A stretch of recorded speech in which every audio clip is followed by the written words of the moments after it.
Bienvenidos a Mr. Reddit. Hoy hablaremos de...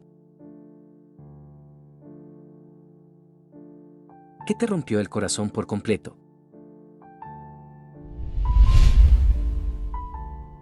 Tuve cáncer a los 27 años. Un año después descubrí a mi esposo, a quien conocí cuando tenía 14 años y con quien tuve 2 hijos, y tuve una relación plena con una de mis mejores amigas, y eso duró un año. Mientras tanto, ella fingía ser mi amiga íntima durante el peor momento de mi vida, para poder asistir a los cumpleaños de mis hijos, acercarse a mi esposo, etc. Todavía me estoy recuperando 9 años después. Vaya, lo siento mucho. Yo también viví la traición de mi mejor amiga con mi expareja, y esa mierda realmente te duele de por vida. Resulta que fue una bendición. Pero aún duele. Lo es. No lo entiendo. ¿Por qué no te vas? Bueno, eso fue lo que más me afectó a mí también. Lamento que tú también hayas pasado por eso. Jamás en 1.000.000 de años pensé que siquiera considerarían hacerme eso. Aparentemente, incluso después de 14 años, todavía estás preparada para las sorpresas. Cara haciendo una mueca. La buena noticia de esta historia parece ser que has vencido al cáncer o, al menos, todavía estás luchando, lo cual es fantástico.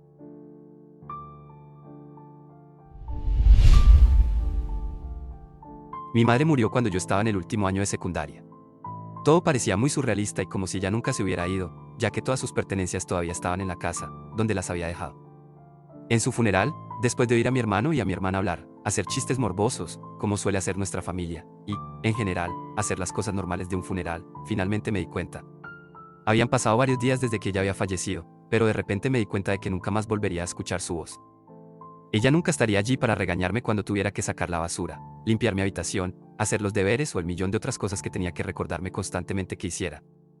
En ese momento me derrumbé y empecé a sollozar. No había derramado ni una lágrima hasta ese momento, quizá fue por la conmoción, no lo sé. En ese momento me di cuenta de que ahora vivía en un mundo diferente, uno en el que tendría que terminar de crecer sin la ayuda de mi madre. Lo siento completamente. Ya tenía 27 años cuando mi padre falleció de cáncer, pero esto siempre será una especie de hora cero. Siempre habrá una vida antes y una vida después. Algo se desgarró, con una finalidad que cambió mi percepción por completo. Aceptar eso fue un viaje. Mi madre falleció después de una batalla de 6 meses contra el cáncer, así que tuve tiempo de prepararme para ello. Su funeral fue una celebración de su vida y, en realidad, un acontecimiento bastante feliz. 3 semanas después, estaba volviendo a casa del trabajo y, sin pensarlo, cogí el teléfono para llamarla y, por primera vez, me di cuenta de que nunca volvería a hacerlo. Todas esas emociones reprimidas salieron a borbotones. Pasé 1 hora sollozando.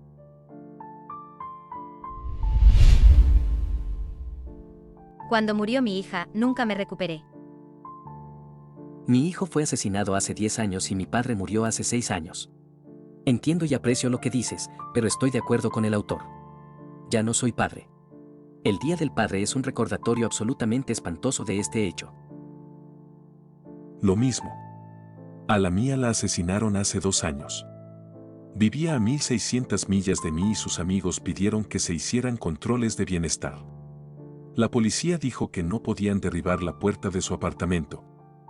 Al final, la puerta estaba abierta y finalmente la encontraron, lo que quedaba de ella en el calor de Florida, 8 semanas después en su apartamento.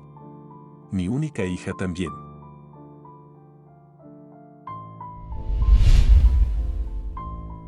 Saber con absoluta certeza que la persona en quien confío es poco confiable. Esa alarma ya no puede apagarse.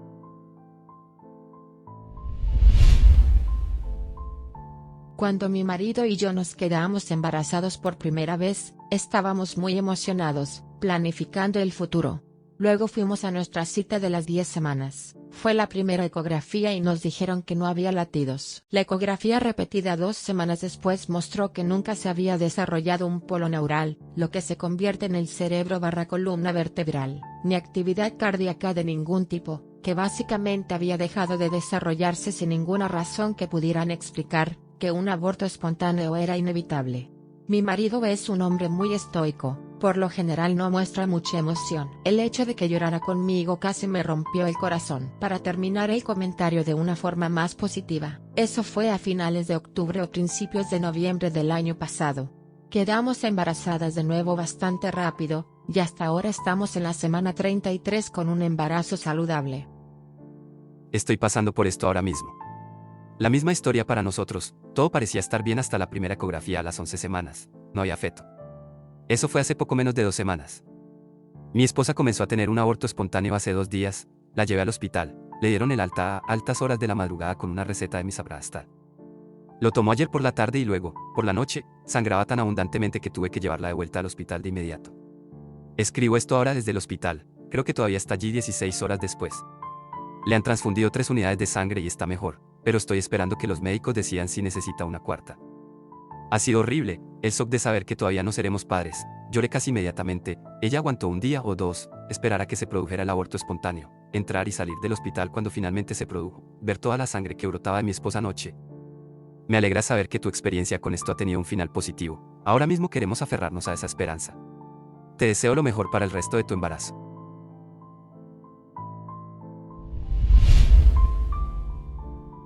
Ver a mi abuelo cómo se pierde poco a poco por la demencia. Vi a mi esposa fallecer a causa del cáncer cerebral y los efectos fueron similares. Su humanidad se desvaneció lentamente hasta que se convirtió en un vegetal. Nuestras esperanzas y sueños, por los que habíamos trabajado tan duro, se habían esfumado. Han pasado casi 2 años y todavía tengo problemas para pasar tiempo con familias jóvenes porque viven el sueño que nos fue robado. Lo que me rompió el corazón fue que nuestra hija pidiera hablar con mamá por teléfono. Un día incluso salió por la puerta porque pensó que mamá venía a casa y necesitaba encontrarla. Caminamos hasta que se rindió y tuve que explicarle la muerte a una niña de 2 años. 30 años es demasiado joven para esto. De acuerdo, mis abuelos se fueron alejando poco a poco de la realidad. Cuando murieron unos años después, sentí que los había perdido mucho antes. En un momento dado, descubrí que ya no quería ni visitarlos, aunque me sentía fatal por pensar así, porque lo único que eso me causaba era dolor.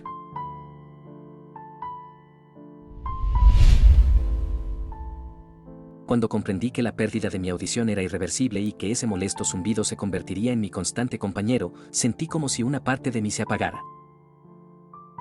Igual amigo, me tropecé al limpiarme el oído con la punta de un hisopo y me atravesó por completo el oído. Perdí toda la audición en el oído derecho. Ahora tengo tinnitus constante.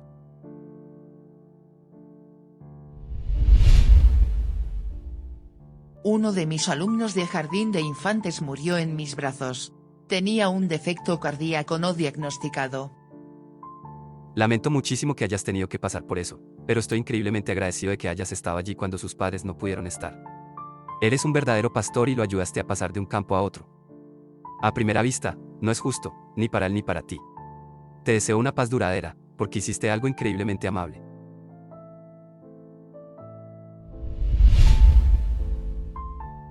Cuidé a mi hermano durante 3 años, quien tenía insuficiencia renal en etapa terminal.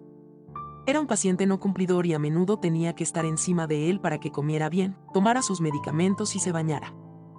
Después de un tiempo, tuve que limpiarlo cuando se ensuciaba, llevarlo al hospital varias veces a la semana y transportarlo a diálisis. Al final, tuve que levantarlo del suelo cuando se caía, lo cual era frecuente. Un día, mientras lo levantaba, escuché un chasquido y sentí un dolor insoportable.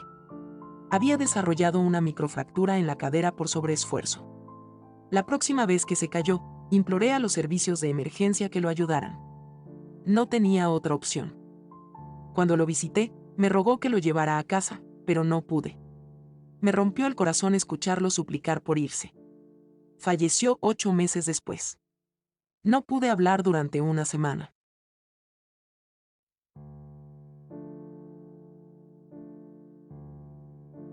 El corazón roto es una herida profunda, pero también es una oportunidad para crecer y aprender. Esperamos que estas historias te hayan hecho sentir menos solo y te hayan recordado que la vida sigue adelante. ¿Cuál de estas experiencias te conmovió más? Comparte tu historia en los comentarios, nos vemos en el próximo video. Hasta la próxima.